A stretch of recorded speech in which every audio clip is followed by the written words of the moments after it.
Bueno, bo día a todos. Estamos aquí con Ricardo e Xavier e Ricardo. 100 litros metro cadrado. Xa o nome xa non has dado unha referencia de que son xente un pouco, un tanto peculiar. Tivemos a sorte e o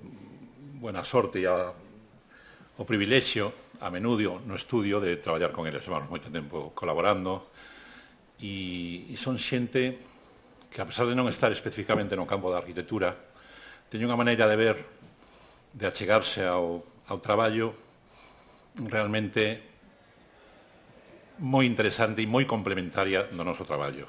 En realidade, eu pensaría que eles están nesa vontade que temos nós de construir o hábitat humano, en certa maneira, eles están con unha parte, pois, tal vez unha escala precisa dese hábitat. Realmente, o seu produto, o seu diseño de produto, a min sempre me sorprenden traballar con eles e ver exactamente como se achegan as solucións. É realmente un privilexio e creo que o mellor é que les expliquen o seu traballo e que agora eu me sente e disfrutemos todos da súa presencia e da súa explicación e do seu magisterio.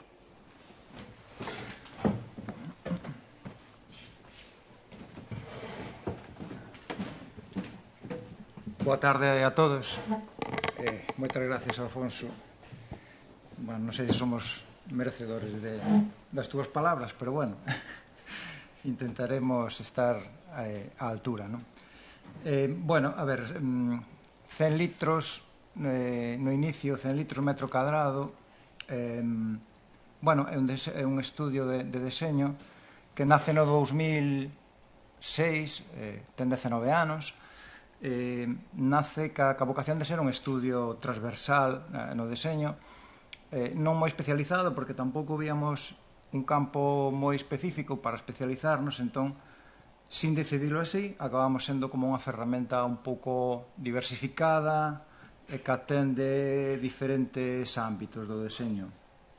Digamos que o común denominador é, sempre usamos a mesma metodoloxía de traballo, e a escala obxectual pois está presente en todos os traballos.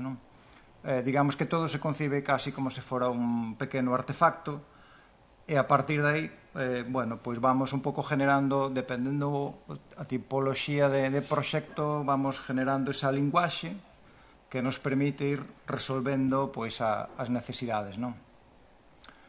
Como podes ver, esta é a liña base da que partimos. A liña base deixa moito marxen para a mellora, como é evidente.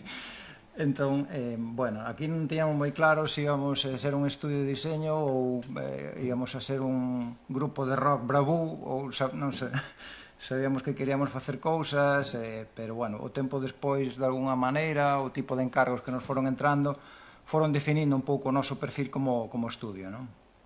Entón, o que traemos hoxe aquí é un percorrido cronolóxico, nunca fixemos unha selección en clave cronolóxica de traballos do estudio, que de alguna maneira explican pois esa evolución e como as diferentes circunstancias e os diferentes encargos que nos van entrando no estudio van determinando un pouco ese perfil de estudio transversal, que atravesa diferentes campos do deseño. Este é o primeiro proxecto que desenvolvemos no estudio. É un autoencargo que ven dado pola necesidade de presentarnos como estudio, de presentar a nosa filosofía, a nosa declaración de intencións. Entendíamos que facer unha tarxeta de visita non nos representaba moito porque queríamos ter esa dimensión de obxecto, de produto.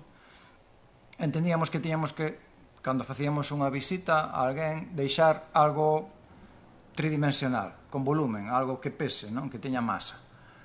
Entón pensábamos que igual o que nos podía representar ben era esta lata de conserva, que dentro,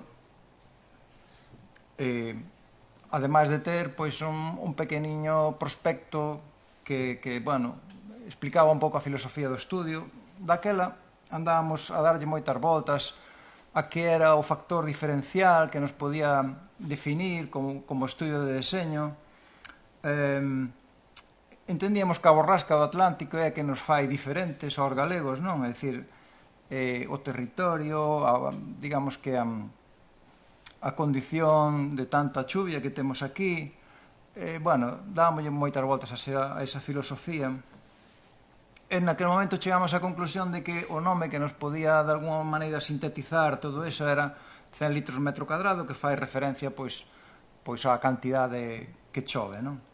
Co tempo foise amputando e quedou solo en 100 litros por unha economía, bueno, pois facelo máis corto, e na medida en que todo o mundo se refería a nos como 100 litros, pois tamén o decidimos acortar, non? Pero todo eso respondía a esta idea inicial de crear esta pequeniña leiriña, non? Que cando sacabas eses elementos gráficos quedaba ese sustrato vegetal e erva da semente, non? Que regabas e iba medrando, non?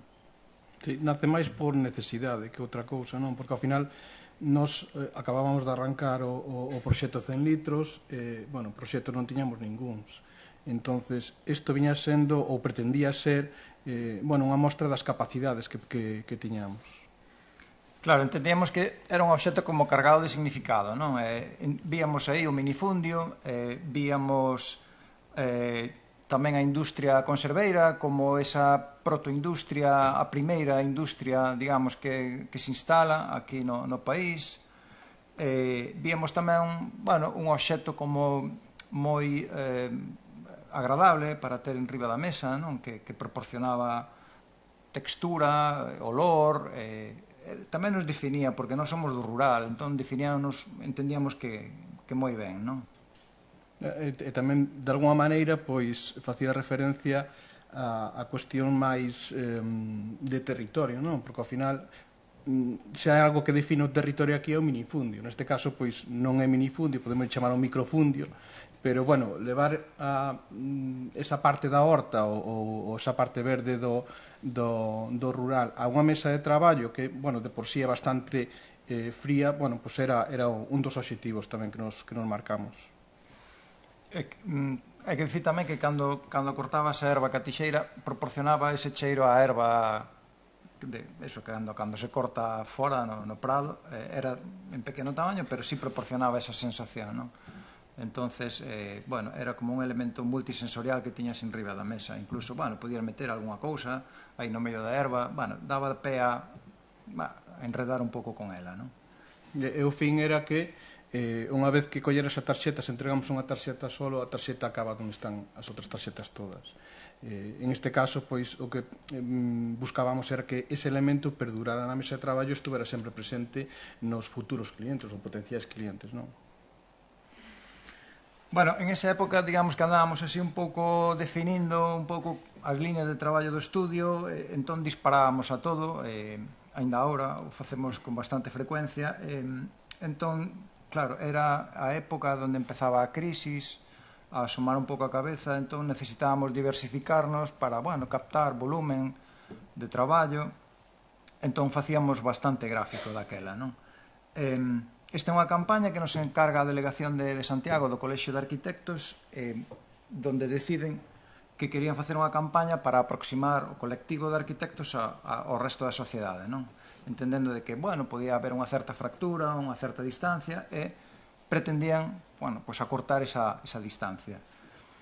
Entón, bueno, un pouco dándolle voltas a como o lenguaxe máis técnico e o cotidiano podían generar unha imaxe, convivir e generar esa imaxe de unión, bueno, caemos na conta de que igual o lenguaxe do tapete, do ganchillo, e o plano, pensamos en un plano en principio, despois ao final acabamos concretando, digamos que nesa cidade bella de Santiago, nesa almendra, e na fusión deses dous elementos dou de sí un pouco esta imaxe do tapete da zona bella de Santiago, non? Entón, digamos que é como unha imaxe, bueno, que bastante impactante, porque, bueno, non esperas un pouco esa fusión, e un pouco dou de sí esa imaxe desa campaña, non?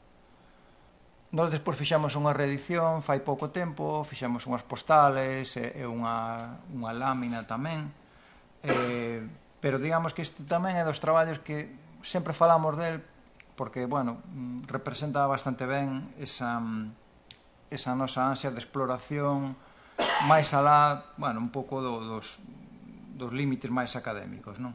Sí, ainda que é un elemento gráfico, sí que é certo que o motivo en sí pois é un obxecto, non? Aí é onde nos atopamos nos cómodos no mundo máis obxectual. Esa forma de pensar, esa forma de reflexionar e afrontar os proxectos, levámoslo, bueno, a todos os proxectos que tocamos, sean de gráficos, sean de produtos, espazos ou estes campos que nacen da fusión entre estes campos, como pode ser o embalaxe ou a sinalética, non? Este é tamén un encargo de 2007, 2008. Casi todos os traballos teñen algunha relación ca arquitectura, máis ou menos directa, pero nós sempre nos movemos bastante, bueno, alrededor de moitos estudios de arquitectura e, bueno, moitos dos traballos sí que teñen vínculos. Esta é unha campaña que nos encargou o Consorcio de Santiago e daba a imaxen a unha acción interna que levaban a cabo por aquela época. Era un plan de mantemento das edificacións do casco histórico de Santiago, non? Era así como unha especie de ITV para as edificacións para evitar que se foran deteriorando hasta un punto de non retorno e que houbera que facer unha rehabilitación integral, non? Entón, eles o que pautaban era unha serie de revisións por partes desas edificacións para ir correxindo pequenos desperfectos e que se fixera pois un mantemento preventivo, non? Entón, un pouco con esa idea que nos parecía como bastante complexa para sintetizar nunha imaxen, bueno, estuvamos dándolle voltas a ver como poder generar esa imaxen que resumira toda esa vontade que había por detrás. Entón, foi así como bastante... É dicir, hai que representar o casco histórico de Santiago, representar esa serie de accións. Entón, como que o máis inmediato que nos veio á cabeza era reproducir o casco antigo a través de latas de aceite, latas de pemento, bueno, o que íbamos encontrando, e creamos como unha gráfica que cortamos en vinilo, que de alguma maneira é toda esa textura que encontramos nos volúmenes, non? De carpinterías, de soportais, eses ocos todos que van aparecendo en fachada e que de alguma maneira van dotando eso de escala, non? Ademais de configurar, digamos, que a parte toda construída, tamén desarrollamos unha línea de personaxes que eran os que de alguma maneira iban desenvolvendo esas accións de mantemento, e tamén dotaban a esa pequena, esa microarquitectura toda de vida. Entón, na medida en que construímos toda esta maqueta, íbamos poñendo foco pois donde necesitábamos, e íbamos generando pois todo ese material gráfico para ilustrar pois as campañas en prensa. Había un vídeo tamén feito con stop motion de como se movían estes personaxes e como se iba desenvolvendo todas esas accións pois de mantemento, non? O traballar con elementos soltos como son as latas, o que nos permitía era ir configurando os escenarios que se iban, os distintos que se podían dar, as distintas situacións, e tamén irnos adaptando aos distintos formatos, ben fora pois unha lona moi horizontal ou unha lona vertical, os folletos explicativos e demais, pois permitíanos pois eso, irnos axeitando aos distintos soportes. Esta é unha campaña que ainda se sigue usando, despois de 17, 18 anos, o consorcio sigue imprimindo e colocando en lonas de obra. A primeira que se colocara fora cando se rehabilitara o edificio do antigo Banco de España e forrárase todo o perímetro do edificio con esta imaxe, porque además permitíanos ir compoñendo por módulos e despois integrar todo e crear un skyline moi grande, non? Íbanse generando este tipo de imaxes. O eslogan tamén formaba parte da campaña.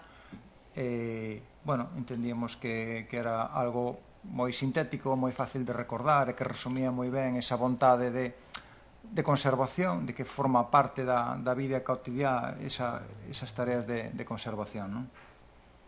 Outro traballo que tamén por esa época é de sinaléctica. esta é a primeira colaboración que tivemos con Salga de Liñares.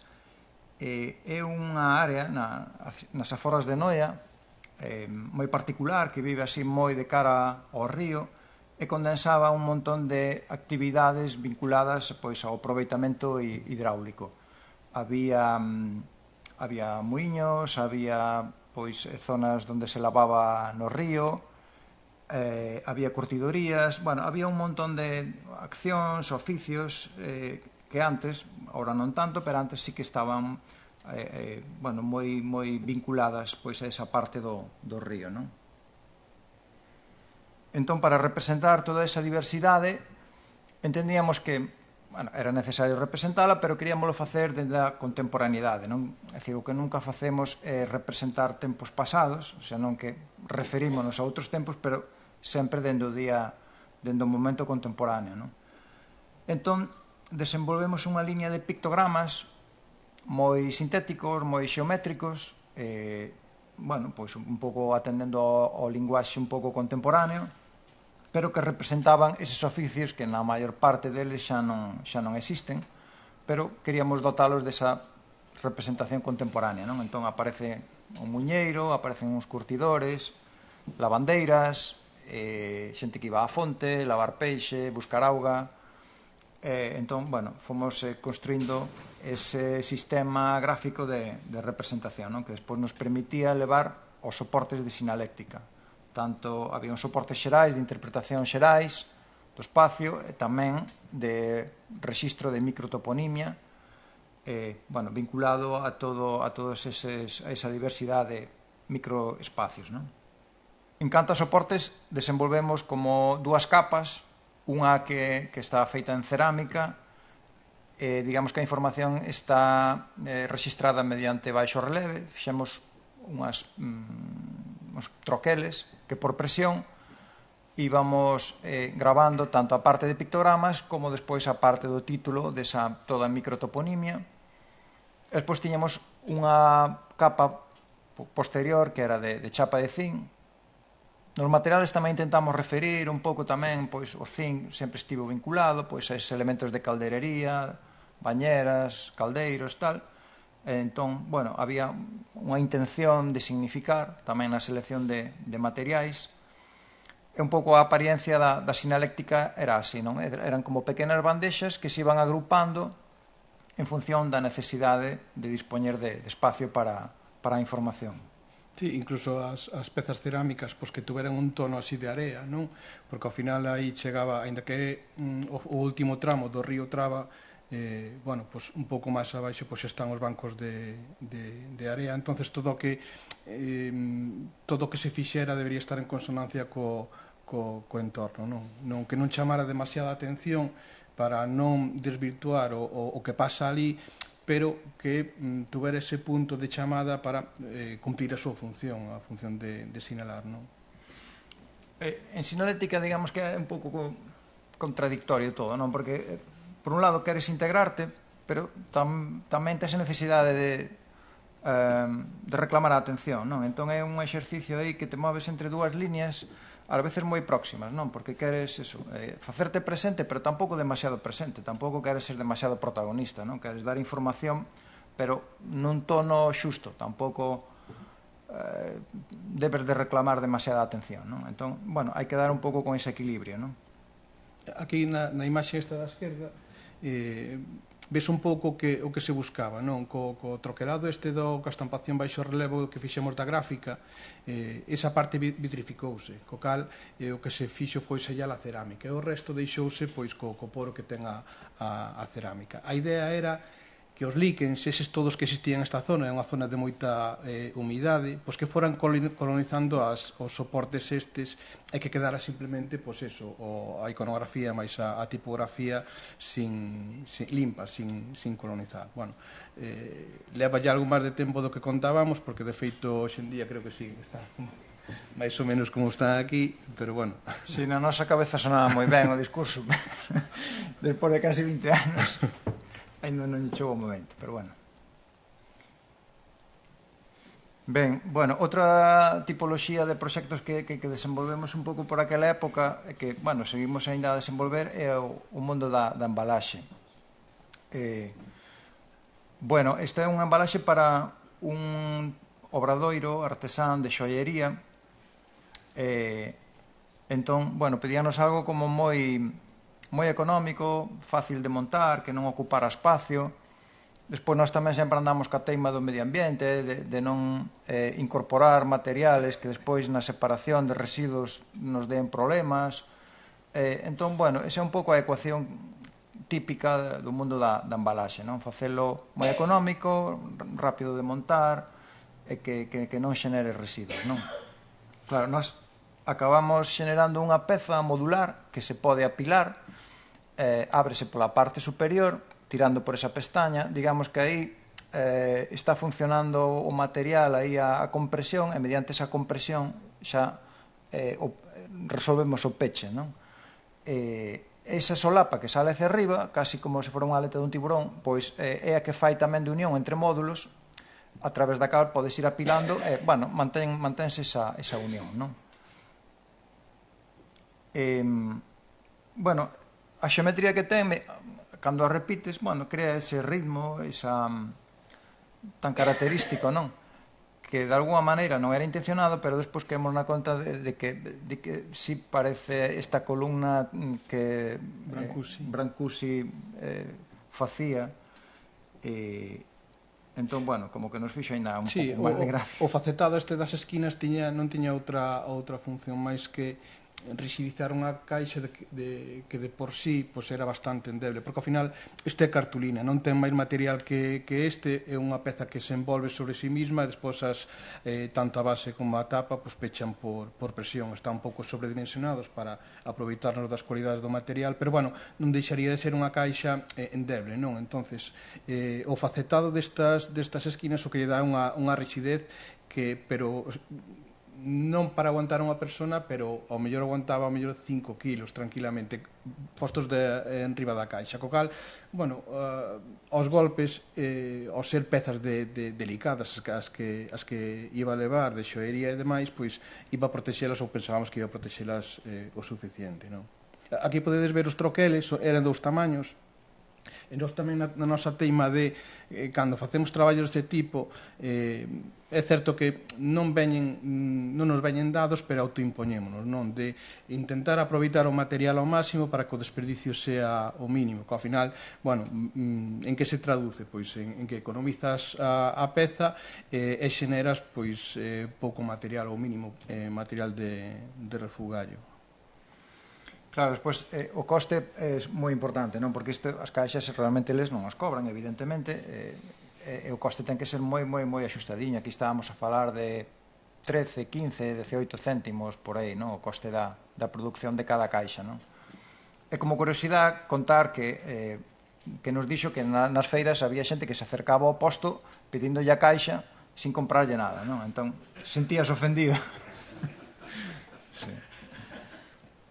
Bueno, este é outro pequeno exercicio de embalaxe. É unha caixa que naceu ca vocación de ser, digamos, como un embalaxe para produtos da horta de venta directa, non? Produtores que venden directamente a consumidores. Entón, claro, víamos que andaban traballando con caixas de cartón, con caixas de plástico, moitos envases de usar e tirar, o cal contradía un pouco esa filosofía, bueno, pois da sostenibilidade e de comprar directamente ao produtor para evitar pasos intermedios. Entón pensamos que había que diseñar un contedor para esa situación un pouco máis intelixente, non? Creamos estas dúas caixas que separamos as funcións. Por un lado, a función estructural está na madeira, que é o que perdura, e por outro lado hai unha bolsa de tela que si a podemos lavar cando se mancha e iso tamén contribúe a alargar e a poder reparar a caixa sin ter que, bueno, pois tirar cando se produza algún pequeno desperfecto, non? Ten dúas posicións, unha que apila respetando o volumen interior para cando teñen cousas dentro, e outra que se a giramos entra para minimizar o espacio ocupado, non? Ese volumen que cando temos na casa non nos ocupe demasiado, non? Entón son estas dúas situacións as que se dan dependendo de se están cheas ou baldeiras, non? En canto a feitura tanto da estrutura como da bolsa, non? Foi pensada un pouco para que pudera fabricalo, pois eso, calquera carpintería, sin tampouco moita maquinaria, non? Ou maquinaria moi complexa, porque son simplemente barrotes e táboas, non ten máis, e a bolsa, pois, é unha bolsa de loneta cosida. O cal despois tamén permitía, no caso que se rompe unha peza de madeira que se poida sustituir, ou incluso calquera na casa, sin necesidade de leválo a ningún sitio, non? Que poida sustituíla ou incluso pois, a bolsa que se poida coser tamén. Isto era o que nós pretendíamos que para que fora usada, pero fixéramos varias tiradas tamén producidas por nós e vendidas, pero a xente compraba para calquera cousa menos isto. Entón, non sei se foi un éxito ou foi un fracaso, non o tiño moi claro, non? Pero bueno, a xente acababa usando para guardar libros, para guardar cousas na casa, e para isto tampouco ninguén se interesou moito, pero a xente sí que, bueno, lle parecía un contenedor máis ou menos atractivo de uso doméstico, non? Bueno, daquela tamén puxamos en marcha unha cousa que chamamos I+ de Mercén, que era así como un pequeno laboratorio para investigar sobre inquietudes nosas ao marxen dos encargos, porque a xente encargábanos cousas moi parecidas, bueno, entón queríamos pois profundizar en cousas que a nos parecían interesantes, e con unha economía moi rudimentaria fomos facendo algúns proxectos que nos permitían despois enseñar e resolver esa labor de comunicación, de estudio, máis alá dos propios encargos, non? Entón, o primeiro proxecto dese laboratorio era a lata con erva, e este tamén formaba parte desa categoría de proxectos, non? É unha cabana para nenos, na medida en que tamén, bueno, pois vas tamén entrando en esa época de pai e tal, pois tamén vas vendo que, jolín, sería bo ter algo así, barato de facer, e non hai nada no mercado, entón, bueno, vas desenvolvendo un pouco ti pois a túa solución, non? Bueno, isto eu creo que se explica solo, son big bag destes de material de obra, desenvolvemos unha pequena cruceta de madeira donde colgamos ese big bag, e despois temos unhas pequenas tiras que nos sirven para tensar e estabilizar ese volumen no aire, e practicamos unha porta polo frente e outra abaixo. Temos un tableiro tamén para crear unha base ríxida, e temos tamén unha porta por abaixo, non funciona tanto ca entrada por abaixo como polo frente. E un pouco aquí vemos o usuario facendo uso do mismo, non? Bueno, isto tamén nace un pouco polas nosas vivencias, non? Como xente do rural, de pequeno sempre tiña esa teima de alguna maneira independizarte, non? Ibas pa o monte, facías a túa cabana cos teus amigos e demais, entonces o efecto recordo ese de que, pois mira, gustaríame que estas vivencias pois tamén as tivera os nosos fillos, non? Entonces, bueno, fala un pouco con esa teima. Bueno, eu penso que ao final ben sexa, non quero dicir que se leve para o monte, non, que podes colocala fora da casa, tal, pois que teña en casa. Pero bueno, sí que funcionan como ese apartamento de que poida independizarse, vai para ali e, bueno, traballa nas súas cousiñas. No seu momento fixéramos unhas instruccións de fabricación, incluso están colgadas na páxina, que se poden descargar e facela un mismo. Isto tampouco fai falta ter moita tecnoloxía para fabricar este elemento, e no seu momento cuantificábamos os costes de fabricación, estaban alrededor entre 20 e 30 euros fai uns anos, agora subirían como a todo, pero é unha cousa como moi humilde e moi baratiña de fabricar, vaya. Bueno, este xa é un proxecto serio. Isto é unha mesa con un arquitecto que é Alfonso Salgado. Entón, bueno, en aquel momento colaborábamos con bastante frecuencia, Entón, el comentábamos que tiña unha necesidade na súa casa de ter unha mesa pois un pouco que servira para todas as accións que tiñan lugar ao largo do día pois en esa mesa, non? Tanto sean domésticas como tamén puntualmente tamén de traballar. Entón, con esa idea de facer un moble híbrido, non? Que estaba un pouco a medias entre a tipoloxía de moble doméstico e moble de oficina, entre eses dous códigos, porque cada un desas tipoloxías teñen uns códigos característicos e moi marcados.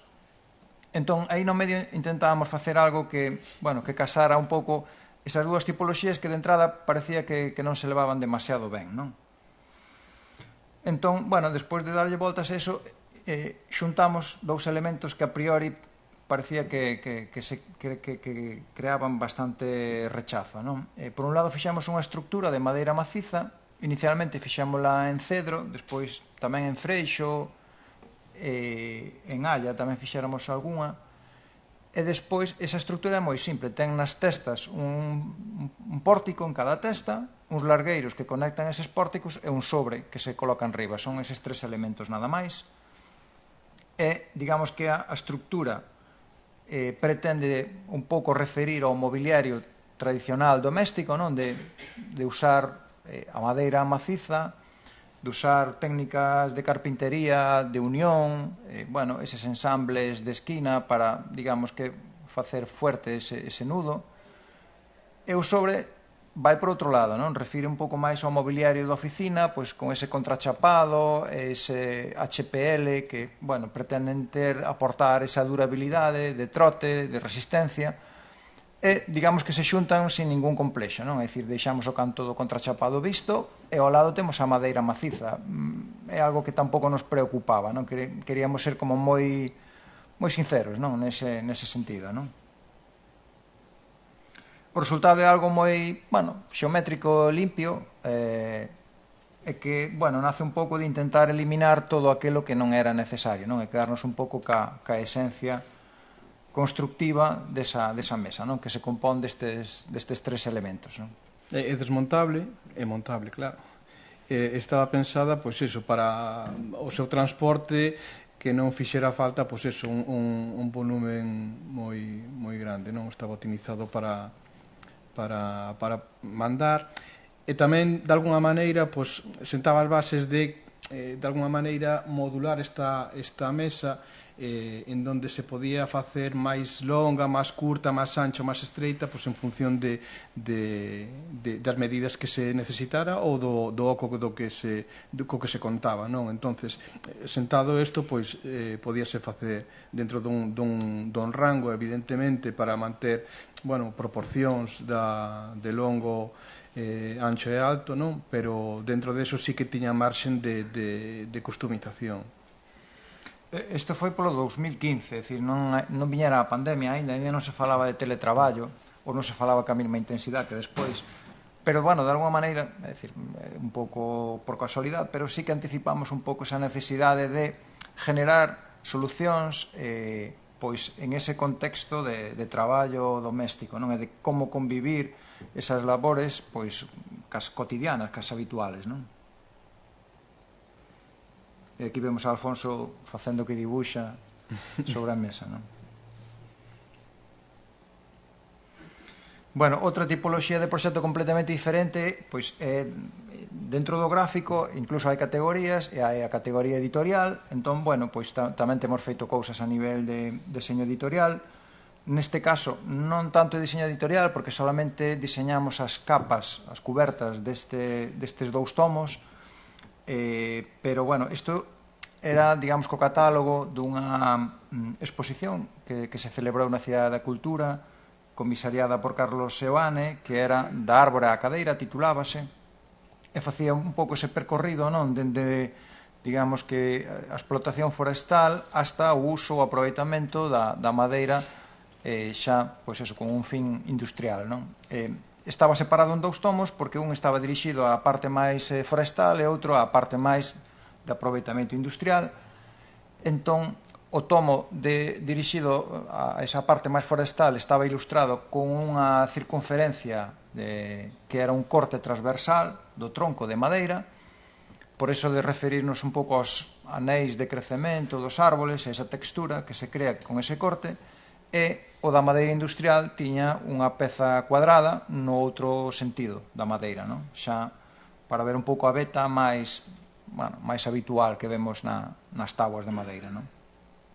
Estas dúas pezas sobresalían con respecto á capa e generaban pois ese alto relieve que cando se xuntaban, digamos que creo que hai por aquí, claro, na contraportada tiñan esa forma en negativo, de forma que cando se xuntaban había un ensamble, non? E podíanse xuntar de todo, non? Había ese acoplamento, non? Entón, bueno, entendíamos que así que se configuraba un todo, non eran dous tomos, pero no fondo conformaban un volumen único, non? Era a maneira que nós tiñamos de dotar a eso dunha certa, bueno, unidade. É que o encargo en sí era unha caixa na cal se pudera meter os dous tomos, non? Entonces, bueno, a raíz daí a necesidade, entendemos que a necesidade era de que estuveran relacionados en sí, pero tampouco que non tuvera que ser mediante unha caixa, non? Senón, pois, outras formas de relacionalos eran posibles, bueno, moito máis naturais, non? Que coller e pechalos de por sí. Entonces, xa que os propios volumes sin nada máis, pois que encaixaran entre eles, bueno, hai veces que sí que cabe ou tes a opción de reformular o encargo, bueno, darlle outro enfoque. Bueno, por aquela época viñamos de deseñar a mesa, xurde o proxecto da árbora á cadeira, o deseño das cubertas, pero tamén se nos invita a participar nesa exposición con algunha peza.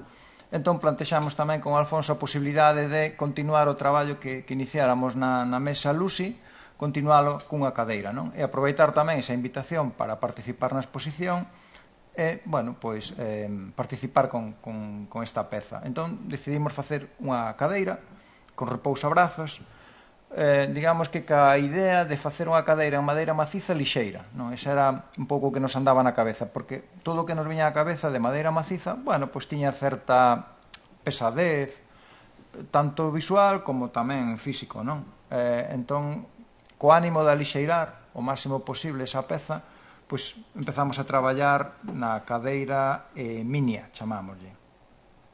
Está feita tamén en madeira de cedro, unha madeira que é moi lixeiriña, é moi estable, que nos permitía alixeirar e, digamos que, bueno, tamén traballar con seccións non, é dicir, reducidas a mínima expresión, sin que, bueno, se generara un peso excesivo, non?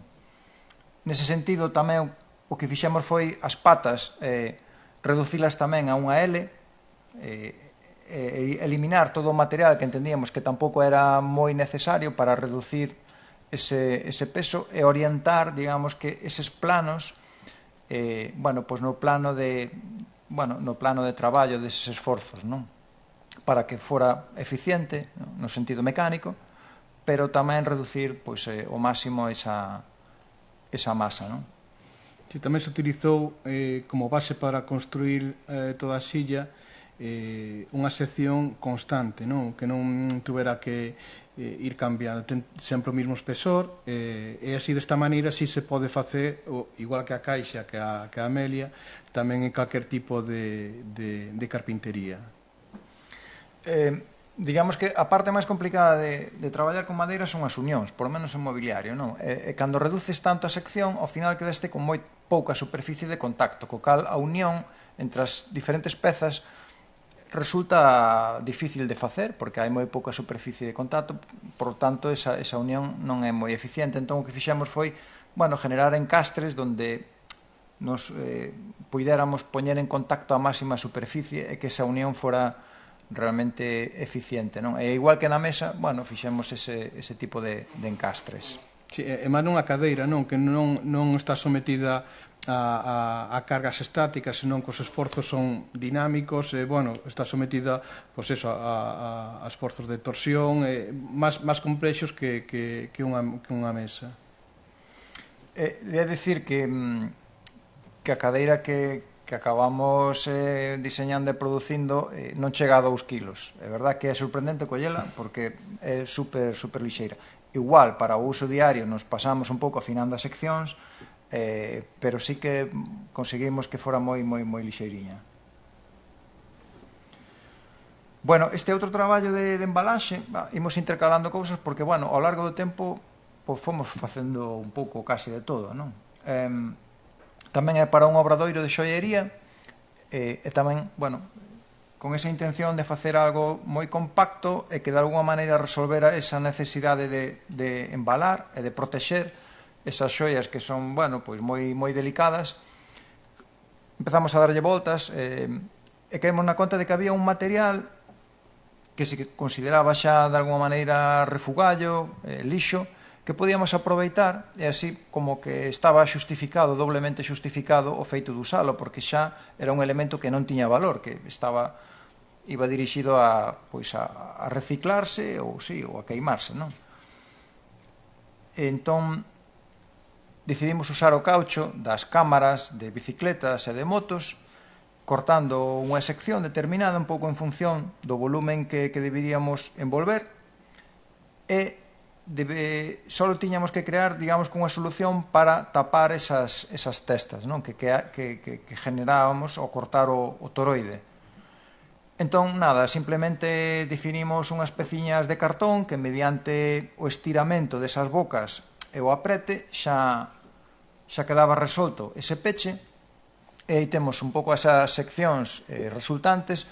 Hai varios diámetros, porque dependendo se son bicis de carretera, de montaña, hai moitos tipos de cámaras diferentes e de motos, entón digamos que hai un rango de diámetros moi extenso, entón digamos que a artesán pode seleccionar o diámetro dese toroide e máis a longitude, non? Co cal ten un rango moi amplio para generar ese sistema de embalaxes. E por outro lado, tamén é verdad que o material é gratis, porque en calquera taller donde sustitúen este tipo de elementos, pois regálanllos, porque tampouco son elementos que teñan valor, van para o lixo. O único que había que producir era troquelar esas pezas de cartón e despois ela cortar a sección que necesitara. Entón era como todo moi inmediato, non? Estas son as pezas de Rosa Méndez que fai no seu taller e tamén nos comentaba, igual que o anterior embalaxe, que había clientes que lle pedían se lle podía dar ou vender algún embalaxe por separado porque parecíanlles moi curiosos, non? Sí, aquí o precio era, eu creo que salía sobre 5 céntimos embalaxe, e a maior tiñamos que volvíamos a introducir na cadea de valor un material que de por sí xa era considerado como de refugallo, daballe esa segunda vida útil a este material, non? Ela só tiña que lavalo e despois como contaba ca troqueladora, fixéramos uns troqueles en forma de ollo, co cal unha vez que troquelabas o fin, troquelaba xa o inicio do seguinte, co cal era un simple xesto de escolles a longitude e o diámetro, cortas o troquelas e listo, sin máis. Bueno, hai que dicir que fixemos esta proposta porque Rosa é unha persoa que traballa con materiales sin ningún tipo de prexuicio, é dicir, ela xa tiña traballado con caucho, feito algunhas xoias con caucho, entón víamos que ela podía recibir esta proposta, bueno, pois razonablemente ben, porque estaba desprexuiciada en canto ao significado dos materiales e non tiña, bueno, pois esa tendencia un pouco a traballar con materiales así un pouco máis nobles, por decirlo así. Bueno, esta é outra colaboración con Salga de Liñares, é unha sinaléctica. Aquí sí que podemos ver esa doble moral, non, da sinaléctica, non? É dicir, en canto á necesidade, por un lado, de integrarse e por outro lado de facerse notar, non? Isto é a sinalización da Albeida, non? É un conxunto de cabanas que despois tamén levaba consigo a recuperación dunha parte de edificacións nun núcleo rural a Serra de Outes. Entón, digamos que a parte desas edificacións generamos un sistema para integrarse nos muros, pero ao mesmo tempo tamén destacar, non? É dicir, na forma intégrase porque collemos estes esquinales de pedra bueno, poden ser esquinales ou poden ser pedras do paramento, sin necesidade de que fagan esquina, pero na forma, digamos, que o que facemos é recuperar ese contorno de cada unha desas pedras e, bueno, cortamos mediante láser unha chapa de latón e forrámola, non? Entón, digamos que na forma reproduce unha forma existente, intégrase, pero no material, bueno, pois sí que crea esa diferenciación, non? Entón, bueno, este patrón vaise repetindo tanto na sinalización destes aloxamentos como tamén na sinalización direccional para chegar a cada un deles, non? Sempre nos resulta difícil colocar placas nas paredes, porque nunca sempre temos a sensación de que é algo impostado, non? Porque non tes referencias, colocar algo por enriba sempre dá un pouco de grima, porque parece que estás manchando. Entón esta parecíanos unha solución que de alguna maneira se metía dentro, non, desa textura de pedras, non, que van configurando o muro, e nos parecía como unha forma moi natural de pegarse sin usar unha forma como demasiado allea, non? E tamén permite, ao non utilizar ningún tipo de taladro, tornillos e demais, pois permítenos retirala e volver ao seu estado orixinal, non? De que non quedaran pois residuos, de alguna maneira aí se o día de mañá se quere revertir o proceso.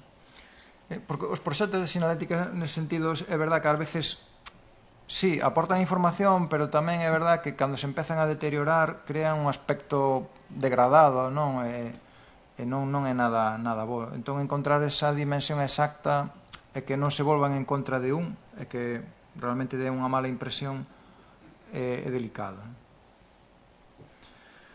Bueno, isto xa é un proxecto de mobiliario onde nos encargan resolver, digamos, que o equipamento integral para unha residencia de artistas, é unha residencia temporal de uns días onde, bueno, a xente vai ali a desenvolver un proxecto en particular. Entón, digamos que a residencia había un contenedor e había que resolver, digamos que o mobiliario, o equipamento para resolver ese programa cotidiano que todos temos, non? Entón, diseñamos 4 pezas que intentan, dunha forma moi sintética, resolver as necesidades de un ámbito doméstico, non? Hai 4 pezas. Hai un escritorio que tamén funciona como mesa auxiliar para comer, para todo o que pase a nivel de superficie de mesa. Hai unha peza de descanso que resolve tamén a función de sofá e de cama. Hai unha peza de estantería que resolve esa función de almacenaxe. É unha peza que, sin ser unha cociña propiamente dita, bueno, pois resolve esas necesidades pois de pequenas comidas, intermedias, e un pouco fai esa función casi tamén de elemento social, non? Todo tiña que ser, de alguna maneira, seguir un lenguaxe que nos permitira despejar todo ese espacio, porque, bueno, había veces que a necesidade de levar a cabo o traballo aí exixía, bueno, pois liberar todo o espacio, non? Entón todo está feito así dunha maneira como de mobiliario de rápido plegado e poder retiralo, non? Por iso está feito todo con tixeiras que se giran e se plegan e de alguna maneira se compacta todo, non? Este a mesa únicamente ten un caixón, é algo moi de mínimos, é dicir, é para estancias moi cortas, non? Ten unha lámpara na parte superior e unha balda para colocar algún libro, pero todo está como levado, reducido á mínima expresión, non? E viría sendo así como como farías unha estancia en unha peza de mobiliario? Bueno, pois máis ou menos salvando as distancias, non? Pero sí que se intentou pois representar unha estancia con cada unha destas pezas. Claro, normalmente todas cumplen como varias funcións condensadas, non? Son así un pouco spectro-gadget, no sentido de que sin chegar a solucións moi complexas, pero, bueno, que resolvan varios problemas.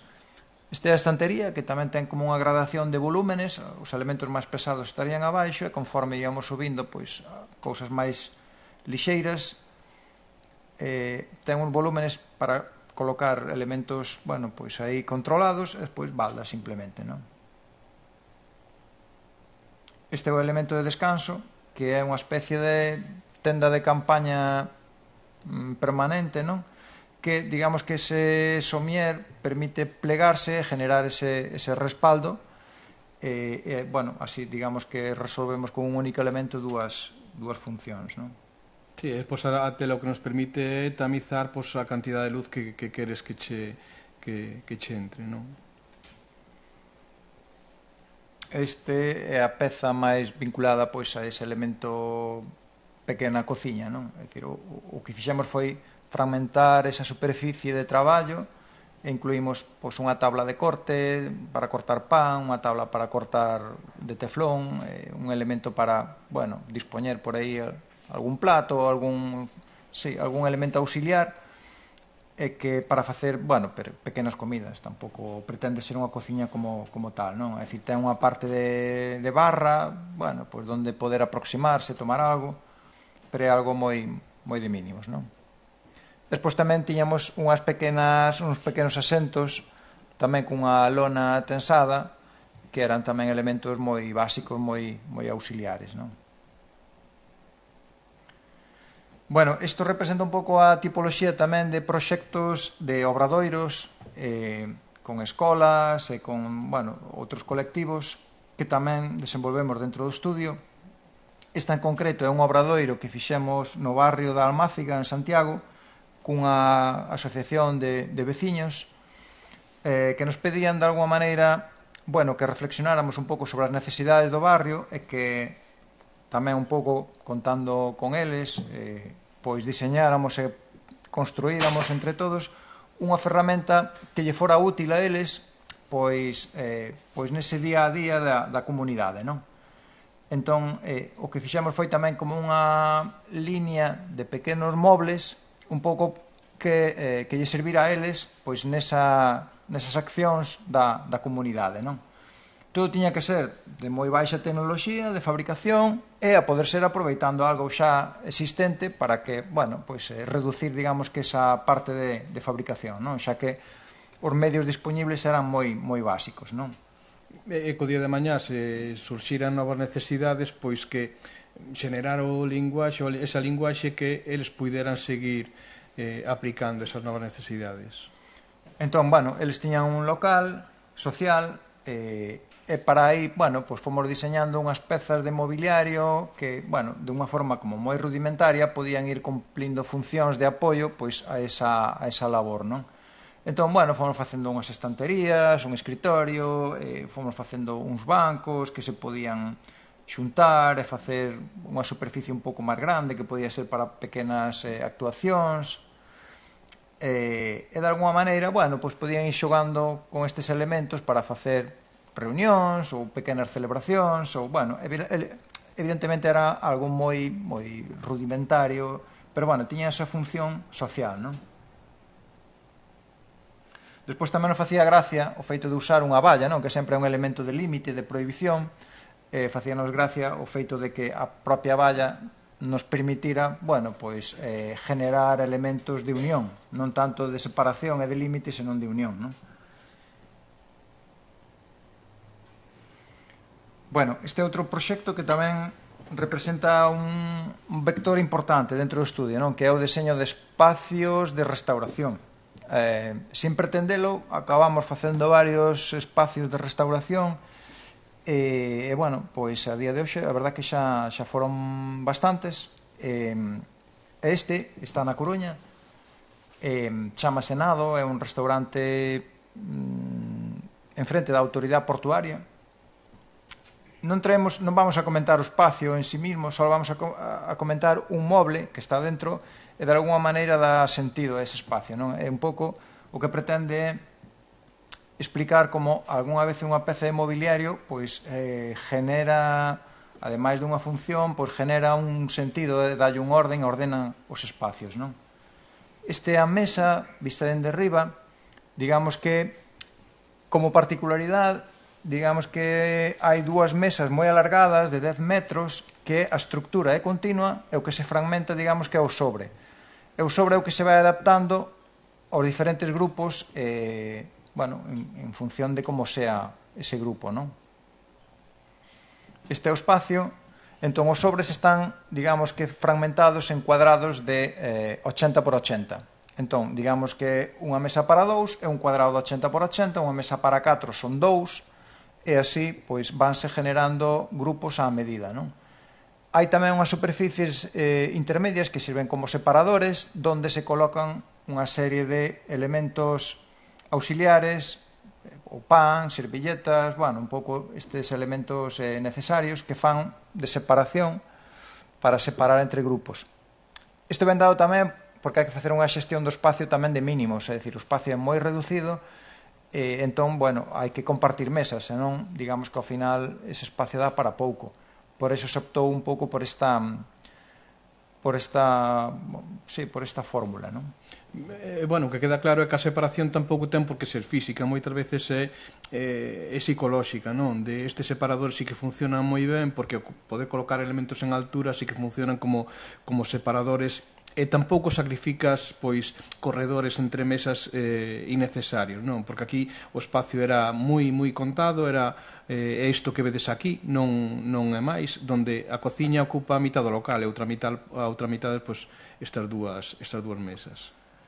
Tamén é verdade que o concepto permitía, digamos, que esta posta en escena, non sempre o permite, pero aquí, digamos que o que se plantexaba de inicio era unha taberna mariñeira, donde, bueno, pois esta informalidade de compartir mesa pois podía ser aceptada, non? Non sempre pasa así, pero aquí entendíamos que podía ser unha fórmula que lle aportara personalidade ao local, bueno, pois un punto de diferencial, non? E de feito, Nado, despois abreu outro local en Madrid, Nado Madrid, e tamén volvemos, é dicir, o espacio era bastante semellante, un pouquiño máis estreito, co cal ali o que montamos foi unha mesa central única, era nunha antigua carbonera, e digamos que as proporcións do espacio acompañaban bastante para este formato, pero ali solamente montamos unha mesa sola. E Nado Madrid abreu no 2020-21, en plena pandemia, co cal a fórmula, digamos que o formato tamén se axustaba para crear eses espacios necesarios e poder facendo esta xestión do espacio dunha forma como moi eficiente, non? Ben, o seguinte proxecto é de sinaléctica tamén, é para a Cidade da Cultura. A Cidade da Cultura, bueno, pois está no Gaiás, entón alrededor un pouco da Cidade da Cultura está o Bosque de Galicia, onde no verán o museo pois fai exposicións de obra pois ao aire libre. Entón encargáronos unha sinaléctica para aportar a información necesaria para poder interpretar esa obra que se iba colocando no espacio exterior. Entón un pouco con esas pautas empezamos a pensar, non? Como deberían de ser eses soportes, deberían de ser evidentemente reversibles, porque no inverno non existe esta necesidade, tense que poder recoller todo sin deixar ningún residuo, ten que ser moi versátil, non? Nese sentido. E ao final todo se reducía, non? A como colocar un elemento vertical e como unir pois unha pequena superficie inclinada para poder colocar ali a información. Era algo tan básico ou tan complexo, non sei, como iso, non? E quedamos na conta de que, había algo que xa estaba fabricado que podíamos usar e que resolvía moi ben esa unión entre algo lineal e algo que era esa superficie inclinada, non? O que usamos foi, non é un sacho, porque o sacho non ten a línea esa así, é redonda, isto é unha eixada, en castelán azada, entón, sobre un cilindro de madeira colocábamos esta peza e despois simplemente era vinilala. O vinilo pódese sustituir en función un pouco da obra, da peza que haxa. Isto non deixa ningún tipo de residuo no chan, xa que vai clavado, e o seu uso é moi rápido, moi inmediato e moi sinxelo, non? Isto tamén debe ser lá polo 2012-13, por aí, e ainda siguen usando este sistema de sinaléctica, non? Tamén nos parecía interesante poñelo en práctica naquele espacio, porque ese espacio, que agora está un pouco ocupado polo Bosque de Galicia, Cidade da Cultura, antes eran propiedades, traballábanse, tiña un pouco ese rol de terra de labradío, de labor. Entón, bueno, pues digamos que estas ferramentas volveran a ese espacio tamén nos parecía que tiñan un significado un pouco especial, que nos gustaba esa idea, non? Sí, a parte dos que se utilizan para conter información, tiña que cumplir tamén a función de ir marcando o camiño desde a Cidade da Cultura hasta estas exposicións que estaban por aí, non digo perdidas, pero porque a Cidade da Cultura o Bosque de Galicia ten moitos camiños, entonces, bueno, non era fácil chegar a elas. Entonces, colocamos o mismo elemento, pero sin eixada esta, nas encrucilladas para ir marcando tamén os roteiros hasta chegar a estes puntos. Tiñen esa doble función, ao ser un elemento vertical en altura que estaba colocado ao lado dos camiños, pois ibas identificando xa ao lonxe por onde tiñas que ir. Claro, o que é a fabricación á medida únicamente ten a parte de abaixo de todo, que ten como un pincho metálico onde se pode pisar e clavar para que quede ben anclado ao chan, e o resto é unha cuestión de coller uns cilindros de madeira, bueno, aproximalos un pouco a esa forma, e pouco máis, non? É casi un diseño encontrado polo camiño, non? Teñen unha cousa boa que comentaban eles, que non fai falta tampouco un gran despliegue tanto para instalalos como para recollelos, e despois a hora de almacenalos, pois que ocupan moi pouco espacio. Aquí o que fixemos foi aplicarlle un cincado a esas eixadas para, bueno, por unha cuestión de óxido, de mantelas embostado e nada máis, non? Bueno, este traballo de embalaxe tamén, bueno, a etiqueta é máis a botella, non? Deseñar pois esa botella de viño, de albariño. Aquí o vínculo cos arquitectos é porque é para Abalo Méndez, unha bodega que é propiedade de Elizabeth Abalo, de Abalo Alonso. Entón, bueno, casi sempre hai algún vínculo co mundo da arquitectura, non? A bodega está no Salnés, entón nos o que queríamos de alguna maneira é buscar un sistema que nos permitira representar cada ano algo diferente, non? E pensábamos un pouco cales son os elementos que fan que o viño sea diferente ano tras ano, non? En realidade é a climatoloxía, non? É dicir, a variedade de viño é a mesma, pero é a climatoloxía o que varía, digamos que eses valores e os fai un pouco diferente cada colleita. Entón o que fixemos foi medir 4 valores nas terras da bodega, 4 valores e representalos mediante unha gráfica, non? Había temperatura, humidade, precipitacións, había un cuarto valor que xa non recordo. Horas de luz, sí. De sol. Entón, eses 4 valores íamos generando esa gráfica. Esa gráfica, esa mancha de color, cada ano é diferente, vai variando, non? Porque eses valores varían. Entón, de forma automática, creamos un sistema que nos permite generar esa gráfica que dá a volta a toda a botella, non? É un pouco a imaxen de marca. Despois, por outro lado, é unha bodega familiar, entón, todos os procesos son como moi transparentes, moi honestos, é casi un viño da casa, pero que se comercializa. Entón, nese sentido, por iso quixemos usar unha botella transparente e non unha botella opaca, porque, bueno, é un xesto tamén de sinceridade, de mostrar as cousas como son. E, bueno, cando todo o mundo un pouco desta industria do viño decía que non, que o viño debía ir en unha botella opaca e que esta botella estaba máis vinculado a viños de mala calidade, bueno, nos decidimos facelo así porque tiña un sentido, para nós tiña todo o sentido do mundo, ao marxen das tendencias, un pouco do marketing, que, bueno, non estábamos moi de acordos con ela, non? É dicir, os materiales entendemos que non son nin bons nin malos, depende un pouco o uso, a xestión que se faga deles, non? Entón creamos esta etiqueta onde tamén, digamos que a parte de texto as poñémolas en vertical un pouco no sentido da gráfica e tamén para quitarlle un pouco de peso á información de texto e que gañara a máxima superficie esa gráfica, non? ao mesmo tempo tamén nos encargan unha caixa, non, para esa botella. E aquí a reflexión era a seguinte, non? É dicir, estas caixas bueno, son tan boas, están tan ben feitas que dá pena unha vez sacada a botella tirar con elas.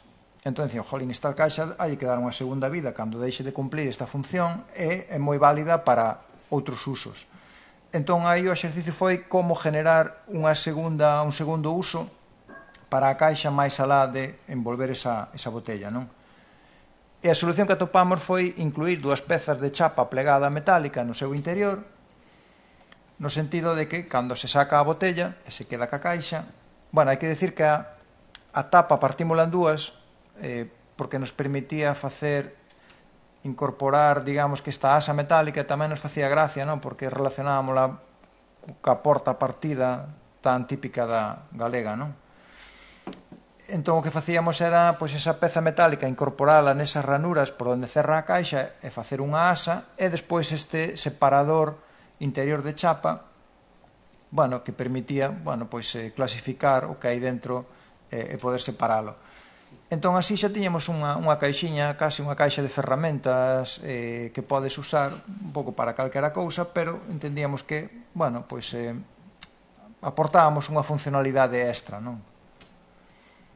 E de alguma maneira estirábamos un pouco a vida dese obxecto, non? Bueno, este é un proxecto de mobiliario urbano, é dicir, tamén no transcurso destes casi 20 anos a relación con Carbajo Barrios tamén é algo que se ven xa repetindo bastante tempo e digamos que na promoción de Cornes pois encárgannos unha peza de mobiliario urbano para equipar un espacio, bueno, que queda entre medio das súas pezas, e diseñamos este banco modular de formigón que é moi sinxelo, simplemente producimos 2 pezas, estas 2 que temos aquí arriba, despois mediante a súa combinación, hai unha corta e unha larga, entón mediante a súa combinación podemos ir generando pezas corta-corta, corta-larga e larga-larga, non? Son 3 pezas diferentes que, dependendo se colocamos en posición de asento ou de respaldo, vamos generando aí unha serie de factorial, de combinatorias que nos permiten ir, bueno, pois generando un linguaxe, non? Entón, digamos que podemos generar como bancos sin respaldo, con respaldo, máis chaiglón, bueno, hai como diferentes tipoloxías de asento e de descanso que nos permiten ir, bueno, desenvolvendo ese linguaxe, esas volumetrías, non? O feito de que sean 2 cés tamén para, aínda que sean bancos de formigón que de por sí non se dan unha persona, bueno, se pon moito empeño, mellor si que os move, non? Pero era alixeiralo porque non é necesario que sea macizo, entonces alixeiralo físicamente pero tamén visualmente, non? E tamén por unha economía de fabricación, porque, bueno, o material que leva é moi pouco. Claro, entón, digamos que ese componente modular permítenos ir, bueno, estirándonos, encolléndonos e adaptándonos a diferentes circunstancias, non? A facer churros moi alargados, a facer pezas realmente pequeniñas, non? E tamén un pouco da relación con Carbajo Barrios, desenvolvemos tamén habitualmente sinaléctica para as promocións deles, e esta en particular, pois digamos que nos entramos un pouco nos proxectos xa cando está definido un pouco o volumen e todo xa, bueno, bastante encaixado. Entón, bueno, fixámonos en algunha particularidade que nos permita desenvolver ese linguaxe, non? É dicir, nós sempre, ou case sempre, intentamos desenvolver un sistema, non? É dicir, algo que nos permita adaptarnos a diferentes necesidades, pero que teña como moito recorrido, non? Non desenvolver solucións particulares, senón máis sistematizadas. Aquí quedamos na conta de que había unha particularidade que eran estas contras, non? Que dotaban o volumen dunha continuidade moi interesante, e que era chapa perforada. Entón fixámonos nesa malla de taladros e a partir de aí desenvolvemos unha tipografía. Entendíamos que era a maneira de manter esa identidade que xa viña dada e traballar sobre esa base, deseñamos esta tipografía de puntos e despois, dentro, un pouco en colaboración con eles, decidimos forrar as partes comuns con un panelado tamén de puntos que a nós nos permitían introducir uns taponciños de goma que son elementos comerciais, que son tapóns para as patas da silla, que teñen un coste moi reducido, son de goma e adáptanse, entran a presión e xa quedan aí suxeitos, non? Entón, eses taponciños de goma íbamos colocando nesa trama e íbamos generando esa tipografía, non? Entón, permitíanos reproducir cifras, letras e tamén pictogramas, que é basicamente o que necesitábamos para ir señalizando vivendas, espacios un pouco comuns desa promoción, non? É o que falábamos ao principio desta doble función da sinalética, de que ten que integrarse ben, pero ten que estar presente. Entonces aquí sí que se integrou moi ben, porque cumplía a súa función na medida xustiña de que identifica sobre ese lienzo blanco que temos aí, esa malla de puntos, pois permitíanos colocar elementos, ou un mínimo de elementos, sin que chamar a atención demais, pero que estuveran presentes, integrándose sempre no que hai, vamos. E despois, digamos que como sistema era moi versátil, non? Porque permitíanos traballar con dous tamaños de texto e tamén con dúas, evidentemente con dúas mallas tamén de escala diferente, e podíamos facer unha tipografía como máis pequena, que se axustaba, digamos, que a esta aplicación nos buzóns, e unha máis grande para desenvolver os textos de vivendas, espazos comuns, non? Porque tamén encontramos como diferentes diámetros desa peza de goma, non? É habitual, ás veces, buscar a ver se hai algo xa desenvolvido e máis barato que producilo a medida, porque iso que ás veces fai viable os proxectos ou deixa de facelos viables, porque, bueno, a parte económica é importante, entón, se nós temos que facer un molde de inyección de plástico para facer estas pezas, evidentemente o traballo non se vai a levar a cabo, entón, bueno, de forma moi rudimentaria tens que ir buscando un pouco eses apoios que permitan salir adiante, non? Ás veces os proxectos van máis deso que de outra cousa, casi. Sí, gustanos moito descontextualizar estes elementos, facémolo moi a miúdo, porque realmente se hai algo ben feito e ben pensado que podes aproveitar, non ten sentido facer algo novo, non? Se te podes aproveitar del, pois descontextualízalo e aplícalo nesta nova función. Bueno, e despois outro novo vector que incorporamos fai uns anos no estudio é o diseño de iluminación. E tamén o queríamos facer de alguma maneira reivindicando o lugar de onde somos e de onde que traballamos, pero sin facelo tamén dunha forma como moi natural e non folclórica, non? É dicir, aí hai que ter cuidado, porque ás veces cando forzas esa identidade acabas facendo cousas pouco elegantes, non, por decirlo así. Entón, a maneira que nós queríamos de alguna forma integrar ese elemento local era usando granito. Bueno, propuxemos facer unha lámpara de granito, algo que de entrada parece así como moi sin sentido. O que pasa é que deses imposibles ás veces nacen vías de desenvolvemento interesantes, porque tes a capacidade de sorprender, non? Porque non parece o camiño máis habitual e o máis intelixente, pero se logras sacalo adiante, bueno, pois esa capacidade para sorprender está aí tamén, non? Entón fixemos 3 peciñas de granito, chámase Parga, porque a primeira versión, a versión clara, é dun granito de un gran moi fino, que saleu dunha canteira de Parga, e por iso lle puxemos ese nome. Despois hai outro granito que é galego tamén, que é negro, entón hai unha segunda edición, entón salen estas 3 lampariñas, son moi pequeniñas, moi compactas, é dicir, realmente a pedra é o de menos, porque polo tamaño que teñen o peso é moi contido, non? O que pasa é que é verdad que a xente non asocia o material a esa funcionalidade, entón como que causa un pouco de impacto, non? E tamén son procedentes desta canteira porque a idea era reutilizar todos estes anacos de granito que quedan, que son desbotados e non son aproveitados para bueno, para pezas que se podrían estirar para o ámbito doméstico ou urbanismo, bueno, que pasarían a ser refugallo, neste caso, pois pasarían a ter unha segunda vida, non? Claro, o exercicio é moi sencillo, é como crear un envolvente o máis lixeira posible en ese material. Por eso creamos ese volumen interior onde entra a bombilla, entra moi axustadiña de tamaño e despois, bueno, pois ese plano estírase un pouco hacia arriba para darlle un pouco de presencia e non tamén que non nos penalice moito a nivel de peso, non? Bueno, isto é posible desde que aparece o LED, a tecnoloxía LED. Antes... E xa este dos últimos traballos, isto tamén é unha liña, ás veces ilustramos, digamos que elementos gráficos e facémolo tamén buscando elementos xa existentes e mirándoos desde un punto de vista un pouco alternativo ao convencional, non?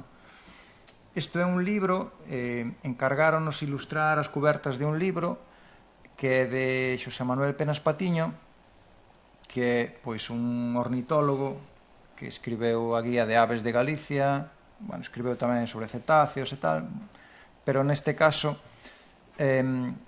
este libro está dirixido un pouco a recopilar, é un caderno de campo que de alguna maneira recopila pois lugares, persoas e obxetos que teñen nome de paxaro, como os paxaros van prestando o seu nome para dar nome a microtoponimia, a cousas, a persoas. Entón, nós o que fixemos foi un pouco o camiño inverso, non? Como certos obxetos, vistos de un determinado punto de vista, podían ter forma de paxaro. Quixemos facer ese camiño á inversa. Entón, con ese obxectivo, empezamos a intentar ver paxaros en calquera obxeto, non? E o primeiro que usamos foi este é un gato dun forcá. Entón, visto desde un determinado punto de vista e con unha lixera modificación, entendíamos que, bueno, aparecía aí unha silueta dunha ave rapaz que nos parecía moi interesante, non? É casi como un ready-made dadaísta, non? Que descontextualizas e adquire un novo significado como peza, non? É verdad que, digamos, que el non esperaba esta solución para ilustrar esa cuberta, pero, bueno, nós sí que ás veces traballamos con esta lógica de intentar ver os obxetos desde un punto de vista alternativo ou convencional. Bueno, é o que fai Chema Madoz, tampouco non estamos inventando nada, hai xente que o leva facendo moito tempo e moi ben, non? Ben, este é o último proxecto que traemos. Este é, digamos, que un deseño empeza por ser un premio, un trofeo, un agasallo para o Colexio de Arquitectos. Entón, bueno, debía representar un pouco a profesión, pero evidentemente dunha forma como moi particular desde o punto de vista do colexio, non? Por decirlo así. A maneira que, é dicir, o ladrillo parecíanos un obxeto para tomar de referencia interesante, non? Xa que representa a construcción humilde dende a funcionalidade, non tanto da representación, senón da edificación necesaria, humilde. E despois, como facer ese ladrillo, como caracterizalo no sentido de que era do coag, pois desarrollamos unha pequena tipografía onde as contraformas das letras, as contraformas son o espacio, eses ollos das letras, redúcense a simplemente líneas, non? A mínima expresión, un pouco referindo tamén esta textura dos ladrillos, non? Que teñen. E así vamos un pouco reproducindo esas 4 letras que configuran o acrónimo, non? Do COAG.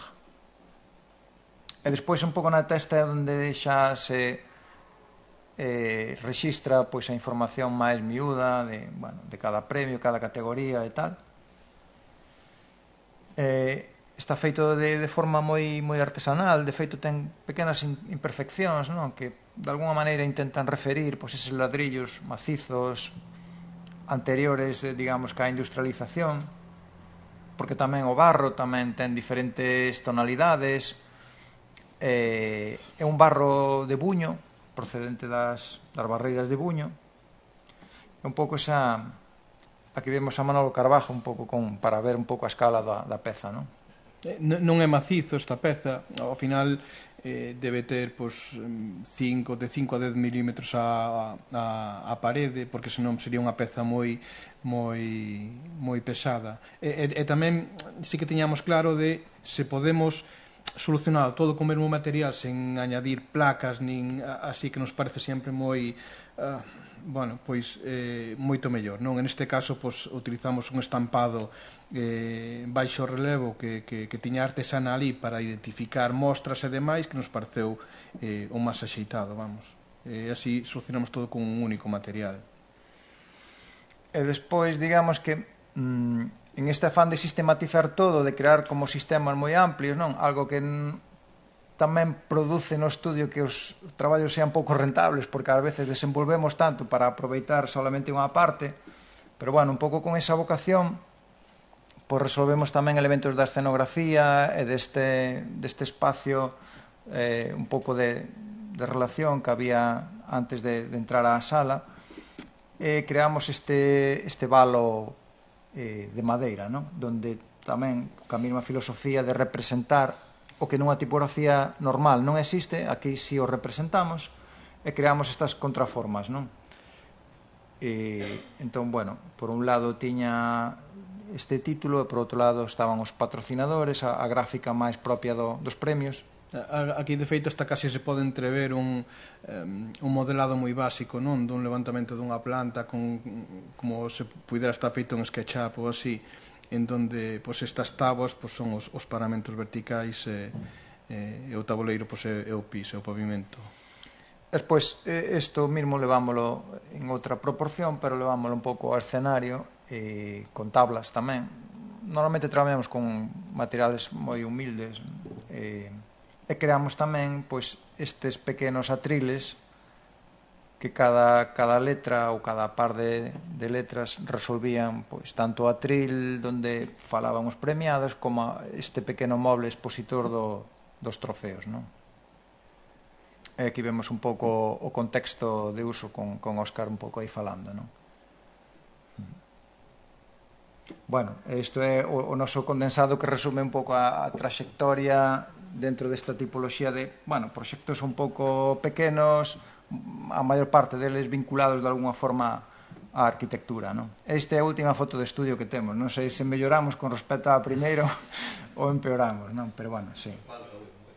Si falta, claro, eso non o contamos, pero é verdade que Manuel estuvo con nós como 5 ou 6 anos, despois, bueno, quixo dedicarse a outra cousa, entón, bueno, o equipo ahora somos dous, pero xa dende fai anos. Pero bueno, volvemos a cadrar xuntos, porque ao final as pezas estas para a Emotional Light de iluminación, ele ahora mismo é o xefe da parte técnica, do departamento técnico. Entonces, bueno, volvemos a cadrar, non nos enfadamos, quer decir que non foi unha separación por as malas, pero bueno, os camiños ao final vivimos nun mundo moi pequeno e cruzámonos máis do que contamos, vamos. Claro, en realidad somos un equipo moi pequeno porque casi todos os proxectos que acabamos participando neles formamos parte de equipos multidisciplinares donde habitualmente hai arquitectos e outros perfiles, non?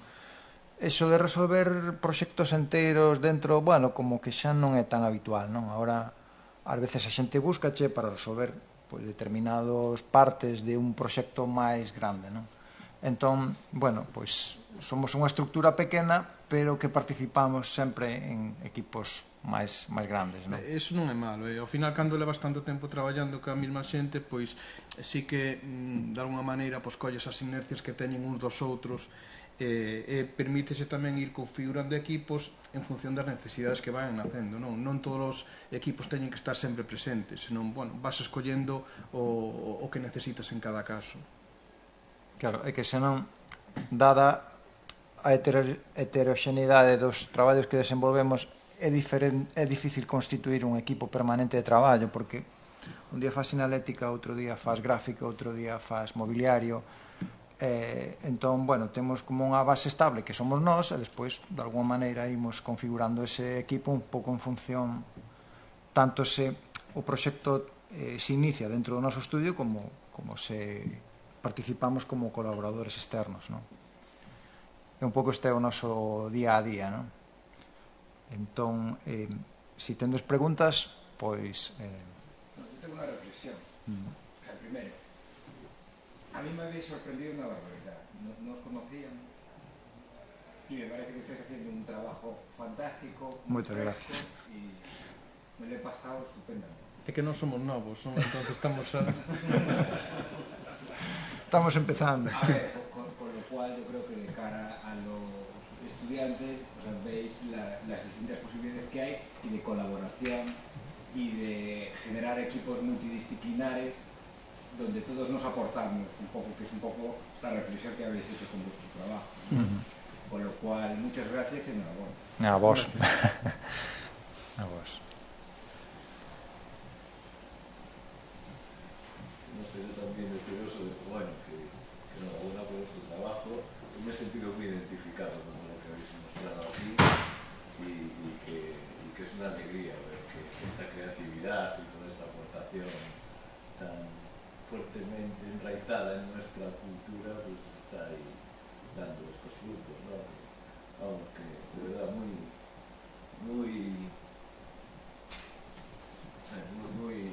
sorprendido, pero también muy empatizado con vuestra forma de hacer y con vuestros resultados, ¿no? Nós temos comentado moitas veces que ten surxido así con compañeros de profesión e demais de se realmente é un deseño galego ou non, é que é o que define o deseño galego. Nós chegamos á conclusión de nós o que facemos non facemos de maneira intencionada, por decirlo así, senón que nos surxe polas vivencias que temos, non? Nos, ao nacer e medrar nun entorno, pois como condiciona o que vas facendo despois, porque as túas prioridades, por decirlo así, ou teimas que tes, pois son distintas ás de outra persona que pode nacer ao mellor nun entorno máis urbano ou xa non falamos de outras latitudes, non? Como pode ser no Levante, son, moi distintas. Non quero dicir que sean mellores nin peores, son distintas simplemente. Yo creo que el uso que hacéis del material y el aprovechamiento, eso sí que tiene que ver mucho, yo creo que con la cultura gallega, con el menor recurso conseguir el mayor beneficio o propósito, ¿no? Sí. Que también, o sea, es que a nosotros nos ha pasado, pero yo creo que nos sentimos como muy identificados. Hacer o sea, lo de mí es con menos más, pero cutre. Sí. O sea, porque lo de la zaga como señaléctica, o sea, el cambiar, o sea, el sacar de contexto los materiales y el poderlo usar es una técnica muy interesante que con recursos mínimos generas esto que ves. E nos tamén nos gusta bastante levar o de less is more, non? Nos traducimos como todo o que sobra fora. Entonces, pois, se non ten unha función, entende esa función non únicamente como función práctica, senón moitas veces tamén a función pode ser simbólica, non? Entón, se non cumple unha función, non pinta nada aí. Bueno, eso, y el uso del material. Y después hay otra cosa, que esa identificación también tiene que ver con la componente irónica y de retranca que tenéis en tu trabajo. Yo creo que, no sé, es muy cómplice, ¿no? O sea, no se siente muy cómplice. Bueno, hai veces, por exemplo, nas carretas estas, sí que se buscaba ese impacto, non? Que de feito comentábamos antes de que posiblemente ergonómicamente non sexan as máis cómodas, eran cómodas aínda así, non? Porque ao final a última curvatura que temos compensábamosla amortiguando con coxín, non? Pero sí que representaban esa forma inmediata dunha carreta de sentarse, co que fase baixala e sentaste, non? É moi inmediato. Cando non tes onde sentarte, pois era moi recurrente. Entonces, bueno, claro, nese sentido nós en algún momento acuñamos un término que é cutre lux, non? Que era facer algo así como moi confortable a partir duns medios moi precarios, non? É un pouco iso, ao final eu creo que vai guiando bastante a nosa maneira de traballar, non? De parecer como moi ostentoso e todo, pero no fondo hai uns medios moi básicos, non? Sí, bueno, porque os encargos tamén foron definindo un pouco os traballos que levamos feito. Nós se nos encargan traballar con mármol, tamén podemos traballar en mármol. Evidentemente. Ou non. Sí, eso creo que para nós foi un arma de doble fío, non? Porque en algún momento alguén asociounos a desenvolver como solucións moi low cost, moi pobres ás veces, non? Bueno, é que realmente ahora mesmo non hai outro tipo de encargos, entón, bueno, pois estamos facendo o que podemos co que temos, non? Pero que podemos diseñar para marcas super... Porque ese... Claro, que tampouco se nos encasille en facer cousiñas de andar pola casa, non? Pero, claro, todo aquilo do IMAX de Marcén que falamos, pois tiña esa vocación de, bueno, vamos a intentar facer algo de ruido co que hai pola casa, porque senón... Pero sí que se nos ten un pouco ás veces como clasificado como diseñadores low cost. Sí, de feito non bueno. Cando existía ainda Toconoma en Santiago, que era unha tenda de asesoramento de iluminación, pois viñeran a facer unha presentación ao de Santa Cole. Entón dixéranos, non vamos a decir quen, si que eran arquitectos conocíamos, levámonos ben, non? E dixéranos, vai vos gustar moito porque teñen cousas moi enxebres. Entonces, claro, esa palabra, non, xa con esa connotación que ten, pois, bueno, quedabas así un pouquiño, creo que algo estamos facendo mal, non? Claro, sempre nos preocupou aproximarnos ao folclórico, sempre nos preocupou, non? Porque nunca quixemos eso, queríamos que todo tuvera, digamos que un valor máis alá da representación da cultura por sí, non? É dicir, sempre buscamos esa función práctica, non? Tamén un pouco para neutralizar ese lado máis folclórico, sí. Bueno, porque había veces que co que traballabas eran auténticos iconos, non? Como era o do hórreo, cando non facías outra cousa máis que un aproveitamento nun período de desuso, entón estaba dando unha segunda utilidade cando está parado. Pero claro, o hórreo de por sí é tan potente que é moi difícil escapar desa vertente folclórica, non? Bueno, algo que ves aí é que notas casi como un elemento de adoración. Bueno, pues sí que hai veces que o contenedor come o contido. Pero precisamente vos estáis completamente avanzados nese punto, non? A mí me parece maravilloso, yo me coñezo máis ben o seu traballo, levamos moito tempo, pero non deixan de sorprenderme en cada nova proposta, non? Ese traballar co que temos a mano, non? Pero facelo desde unha postura cultísima, o sea, é unha reivindicación do noso territorio e sobre todo da cultura rural, pero desde unha óptica cultísima, non? É dicir, claro, a vos, non sei, para explicar o fenómeno do feísmo é que esa tontería, non? Esa visión tan anecdótica de achegamento ao mundo rural, pero isto é bárbaro. Igual é porque hai moito prexuicio, non? Con en torno aos materiais pobres, non? O que humildes, claro, non?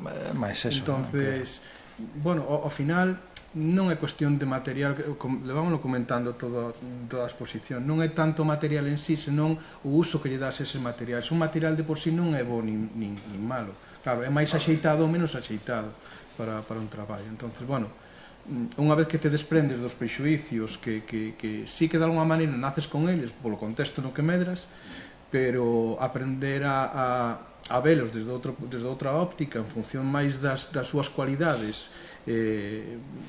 as que sean mecánicas ou eso, que da súa apariencia ou esa percepción que ten a xente dos materiais. Nos démonos conta de que cando traballamos, a nos gusta moito a madeira de pino, bueno, porque é unha madeira moi expresiva, ten unha veta que nos gusta moito, o tono e demais. Entonces, cando levas a un carpinteiro e o mandas traballar con madeira de pino ou madeira de carballo, a forma de traballar é completamente distinta, porque a madeira de pino é casi como é unha madeira do montón, é unha madeira que se utiliza para encofrar, entonces os acabados diste, o acabado vai ser exactamente igual que se colleras caoba, dá igual, é madeira, e aparte a madeira é un material moi nobre, dá igual de cal sea. Entonces, intentar que os carpinteiros tamén se desprenden dos prexuízos eses de materiais pobres e materiais nobles, bueno, pois é un traballo que tamén nos atende a todos, non? Todos temos que ir de alguma maneira educando e xenerando, pois, ao final ese bagaxe, non? Que nos fai ou nos permitirá avanzar como cultura. Creo que nos están, non? Por que decides se vos encasillando como en Xebre como que non? No, polo aspecto ese negativo, que en Xebre non é rural, a ver, en Xebre nos lémolo como esta figura que hai literaria, que é o hiperenxebrismo, non? Que quere ser máis alá, máis rural que o propio rural, non? Pois, refírome a No, pero eso. Non o feito de ser do rural se nos gusta, decir, non rexeitamos de ningún, ao contrario, non? É o feito de amplificar, ou de que a xente pensa que estamos amplificando, claro, cando que nace de forma natural. O que non queremos é estar sobreactuados en ese sentido, decir. Sí, con toda a naturalidade, claro. Pero tampouco andar con ninguna bandeira, decir, levámolo con moita dignidade, pero tampouco, sabes, queremos facer sí, bueno, de alguma maneira eso unha bandeira, non? Están inquietos en la cocina, yo creo Sí. que deberíamos bajar. Perfecto, vale, pois moitas gracias a todos.